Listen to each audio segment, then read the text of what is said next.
Live from KSAT 12, the Nightbeat starts right now. Visitations have begun for some of the victims in the Uvalde school shooting. Relatives for Amory Joe Garza showed up to honor the 10-year-old. The fourth grader's father waited for hours before finding out his daughter was one of the 21 victims in the shooting. Visitation were also held for Maite Rodriguez. Her family has said the senseless act of violence has left their hearts shattered.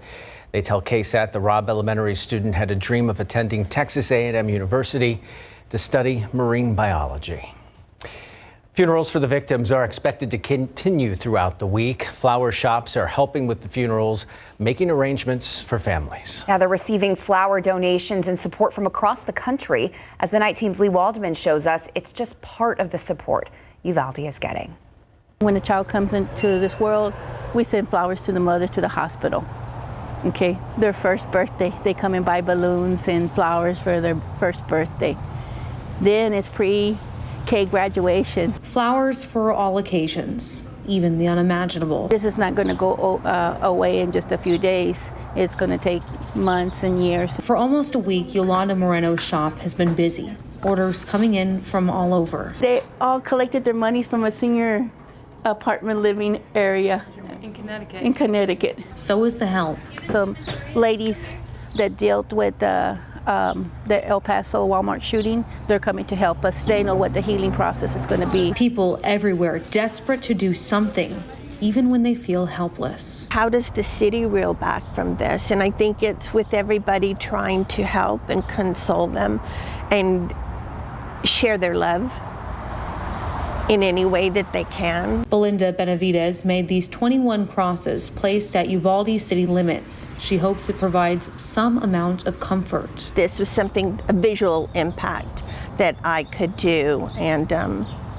help with hopefully healing. Henry Becerra with City Church International has been in Uvalde for days, meeting with families individually and all together alongside President Joe Biden and First Lady Dr. Jill Biden. I truly know that because of their spirit of resiliency, they will rise and they will soar, and they are that Uvalde strong. The San Antonio Zoo has lit up its parking garage. You can see it behind us. It's maroon. It's in honor of those victims in Uvalde. Moreno says her flower shop, Country Gardens and Seed, will be donating all of those floral arrangements for funerals, and they'll be giving away flowers for free for anyone who wants to lay them at memorials. She knows any bit of kindness can help during this time. Reporting live, Lee Waldman, KSAT 12 News.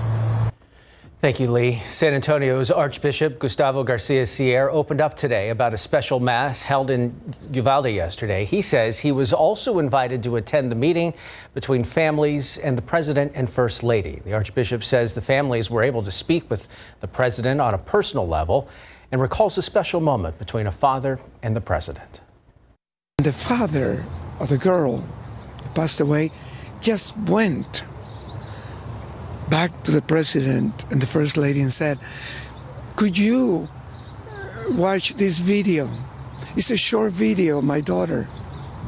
And they were very gracious. And then they invited me to watch it with them. So we watched the video, and the video had beautiful moments of the girl. It was the sense of being in a family, in a setting that was reflecting that is what we need to build up. The entire meeting yesterday lasted for about 3 or 4 hours. The Archbishop says families sat at different tables. Some families so large they extended between 2 and 3 tables, but all were grateful for the compassion showed that day. The family of Soraya Perez went to Uvalde today to offer support. 6-year-old Perez was killed on Mother's Day in 2021. Her grandmother, Cynthia Alvarez, says the pain she feels is still fresh. She explained now is the time to be sad, angry, and demand change, so this does not keep happening. So we need to come together. We need to take a stand, and we need to tell them to put those guns down. They need to be put down because now it's small children that are losing their lives for no reason at all. And it needs to stop. Alvarez says she has taken comfort in knowing her granddaughter is always with her, watching from up above. Meanwhile, the debate over gun laws continues to be discussed among elected leaders. Last week, we saw gubernatorial candidate Beto O'Rourke interrupt Governor Greg Abbott's press conference and a push for a change in gun laws. Uvalde's mayor was heard cursing at O'Rourke at that press conference today. The mayor addressed gun violence, and as the Night Team's Patty Santos reports, he also wanted to address the shooting investigation. The hurt, the pain is tough for all of us. Uvalde's mayor says now is not the time to swear in a new councilman for the city. Uvalde's CISD's police chief, Peter Arredondo, would have been sworn in tomorrow, 1 week after the shooting he's faced criticism for. But while it won't happen tomorrow, it could still take place at a later date. He was elected, and there's nothing I can do to change that. Not that I want to. At this point, I don't know. I'll say if I don't want to, but he was duly elected, and that's something Pete and I'm sure the people in his district will come to terms with. DPS investigators revealed Arredondo was the commander on the scene the day of the shooting. For more than an hour, officers were kept out of a classroom the gunman was in as students were calling 911 for help. For the benefit of hindsight, where I'm sitting now, of course it was not the right decision. It was the wrong decision, period. There's no excuse for that. Uvalde Mayor Don McLaughlin requested a second set of eyes on the investigation. I'm not doubting DPS or Texas Rangers. Sunday, his request became a reality when the Justice Department announced it will conduct an assessment. If there's holes in it or we made a mistake, I want to be as transparent as we can. As the shooting investigation continues, Uvalde's mayor also defended his push for mental health services in his community, but also said this. Look, guns play a role in this too. I'm not downplaying that either. And so we need to address both issues. We need both parties to come together. And McLaughlin said even with more funding to get the mental health hospital he wants and other resources, that they wouldn't have enough money to sustain the resources. He's hoping the government would help with that. But back in April, Governor Abbott took away nearly $211 million from mental health services in Texas and moved them to border resources. McLaughlin says he was not aware of that. Tim? Thank you, Patty.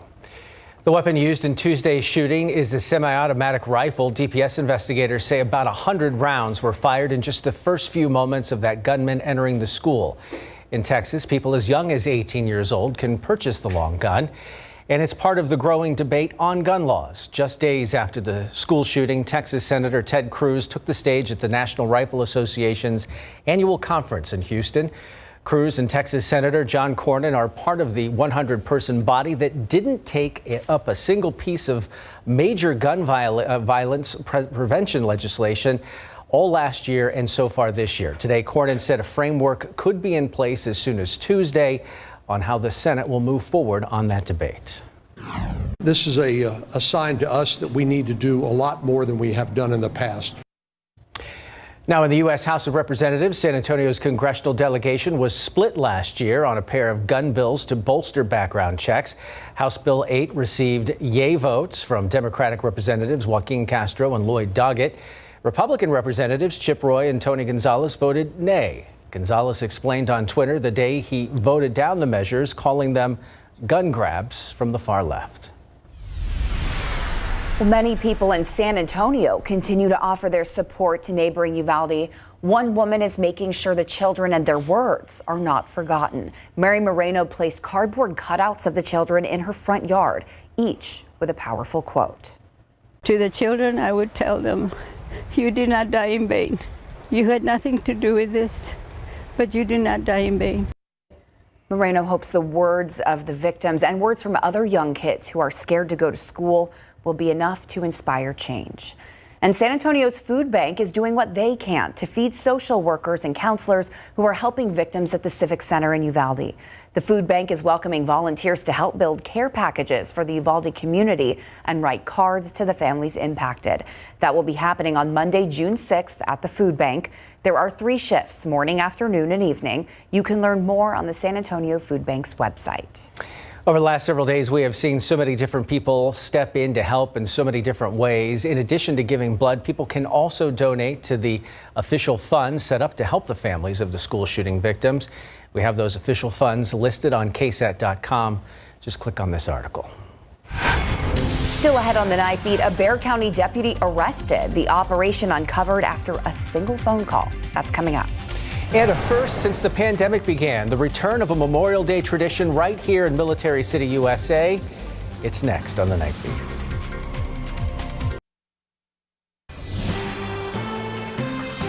This event in particular is surrounded by all veterans, combat veterans, and our civilian community to celebrate their service. Many in Military City, USA coming together today to honor the fallen this Memorial Day. At the oldest VFW post in Texas, Post 76, names of those who died in Iraq and Afghanistan were read out loud. There were also dog tags and candles placed outside the post. And for the first time since the pandemic began, another Memorial Day tradition returned. Hundreds of people were able to gather at Fort Sam Houston National Cemetery. As Tiffany Huertas reports, people traveled from across the country to take part.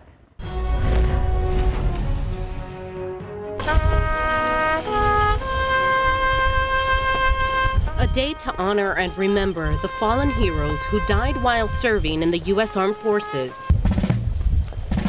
The ceremony at Fort Sam Houston National Cemetery was filled with military traditions. I'm a veteran, so it's always been in my heart. And I take it very seriously.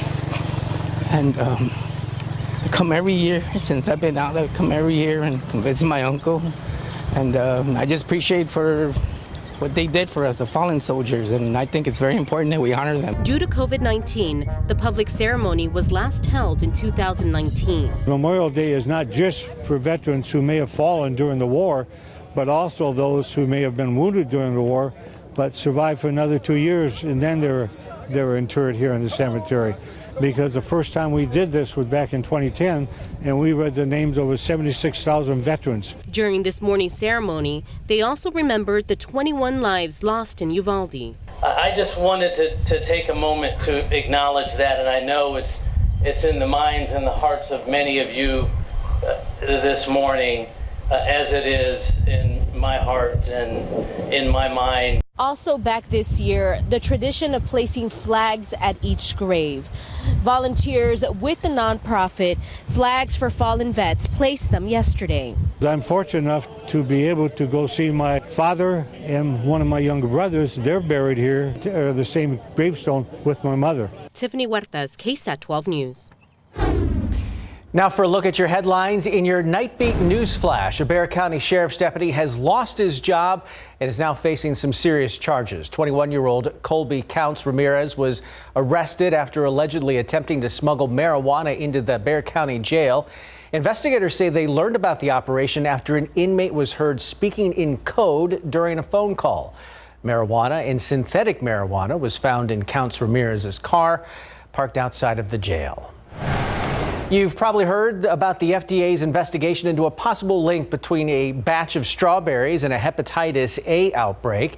Today, HEB officials want you to know organic strawberries sold at its stores right now are safe to eat. The fruit it is in question comes from Fresh Campo, or HEB organic strawberries sold between March 5th and April 25th. HEB officials say they have not sold any strawberries from that supplier since April 16th. The fruit is well past its shelf life, but the FDA says some people may have frozen the fruit after making the purchase, so be careful. The Memorial Day weekend was a busy one for businesses up in New Braunfels. People went to float the river, and hotels saw a big boost in bookings. The number of visitors appear to be exceeding pre-pandemic levels. City officials say those visitors pumped thousands of dollars back into the local economy. The city of New Braunfels also added some incentives for new hires who could receive up to $300 depending on the position they're going for. The city's still looking for more summer hires. We have all the information right now on KSAT.com. And that's a look at your Nightbeat News Flash. Taking a look outside at live cam. all of those tubers today, the river goers, everyone outside. There was some heat, but there was also a nice breezy wind. That's the key. We had a good wind. Even yesterday, today, and on into tomorrow, we will have that wind gusting around 20 to 25 miles per hour through the night and through the day tomorrow. Temperatures, though, let's talk about them. They change a little bit into the weekend. And by a little bit, I mean they get a little bit warmer, a little closer to the century mark. 97 tomorrow, mid-90s through Friday, and then right up near 100, about 98, 99 by this weekend and into next week. Average high, by the way, 90 degrees. So here's a look at the month of May so far, comparing it to the hottest May on record. So the hottest May ever was back in 1996 with an average temperature throughout the month of 81.9 degrees. So far this May, our average temperature is 82.7. So we're about 6.5 degrees above average and on track to have the hottest May on record here in San Antonio. And in terms of high temperatures, 8 days this month where we had record high temperatures and several days in the single digits as well. Single digits, I mean, triple digits. Triple digits. There's three in 100, Kasky. 3 digits in 100. All right, anyway, here's a big picture with our overall weather pattern quite across the state. The action, and there is some out there, definitely the upper Midwest and the Northland. That's where we've had some severe weather and even reported tornadoes in parts of Minnesota. Where you see these yellow boxes, those indicate the severe thunderstorm watch boxes. Otherwise, a lot of moisture throughout parts of the northern U.S. and Intermountain West, Pacific Northwest, with that big trough or dip in the upper level flow. We're a little too close to a big blue H here, medium blue H, and that's deflecting all the active weather around us and not helping us out. But I do want to talk about Hurricane Agatha. Came on shore and made landfall earlier this afternoon in southeastern Mexico as a Category 3 hurricane. Right now, it's quickly weakening, max sustained winds of 70 miles per hour. The remnants of this and basically the leftover moisture is going to be traveling basically toward the Yucatan Peninsula and then into the Caribbean/Southern Gulf. And sometimes we look toward these types of systems to bring us some drought relief. Unfortunately, this moisture is all going to be headed to Florida. Florida is going to cash in on all that moisture with the off chance of another tropical cyclone developing. But right now it looks like it would just be a big rainmaker and not one for us. 10% chance Wednesday and Thursday for a few pop-up afternoon showers. So today, 96 the high. That's 2 degrees shy of the record set back in 2003. 82 right now, dew point of 70, and there's that wind out of the southeast at 20, gusting up to 33. And windy out there, and that'll be that way through tomorrow. For the most part, we're in the 80s right now. 82 Kerrville, 80 Converse, 84 in Castroville, Hondo 83 degrees. And tomorrow morning, we'll start the day at 76, low gray clouds early, maybe a sprinkle or two, but not a big deal. And then we'll have some sunshine into the midday and afternoon, a high temperature, 97. That's around San Antonio. And I think for the most part, we will be in the mid 90s for our afternoon highs, closer to 100 when you get near the Rio Grande, and even Von Army about 98. There we go into the weekend, sunny, right up near the century mark again. Which would be 3. I'm sorry. I love it. You're good. All right, the Spurs obviously not in the finals this year, but several former Spurs. Including both head coaches, Steve Kerr and, of course, Ime Udoka. When we come back, can't be the silver and black. Why not be former Spurs who are also in the NBA finals? They start, by the way, Thursday night right here on KSAT 12. We'll get you ready for that. Plus, the Roadrunners get the big-time snub coming up.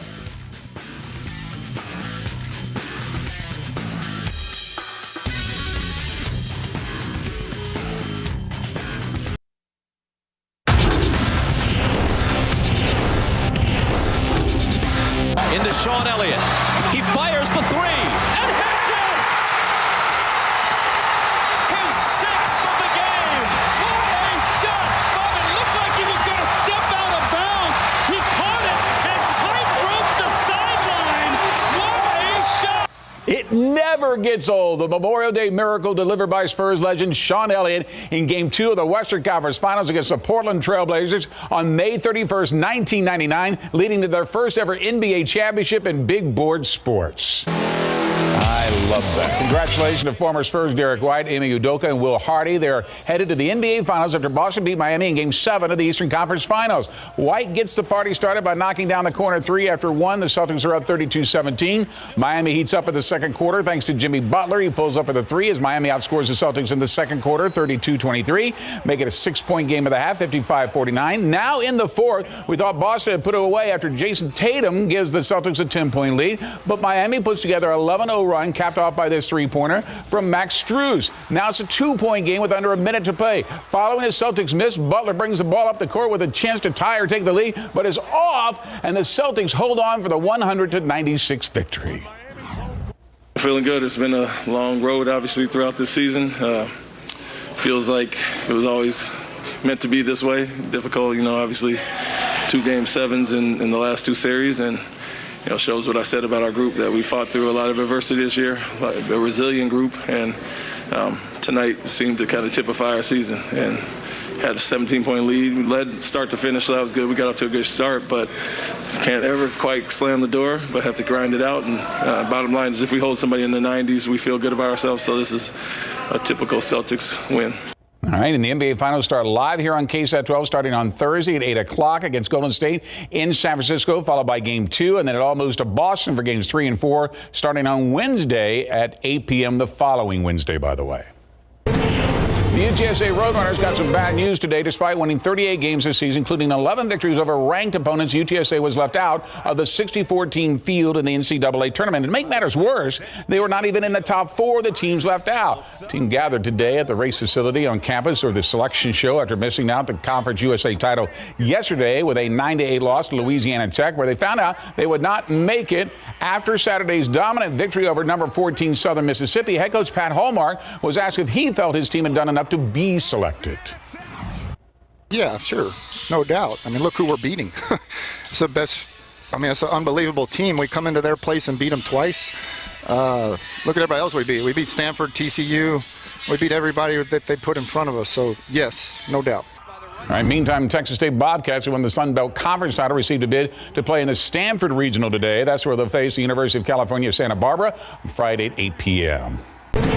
Meantime, the Texas Longhorns will be hosting one of the NCAA regionals. That's after they were seeded overall number 9. And their first opponent will be the Air Force Falcons, who they're very familiar with. The two teams split a series in Austin back in April, losing to Air Force in Game 1, 14-2, but winning Game 2, 12-10. The Longhorns and Falcons batter up on Friday at Dish Falk Field at 1 p.m. Two teams headed to the state high school softball tournament next.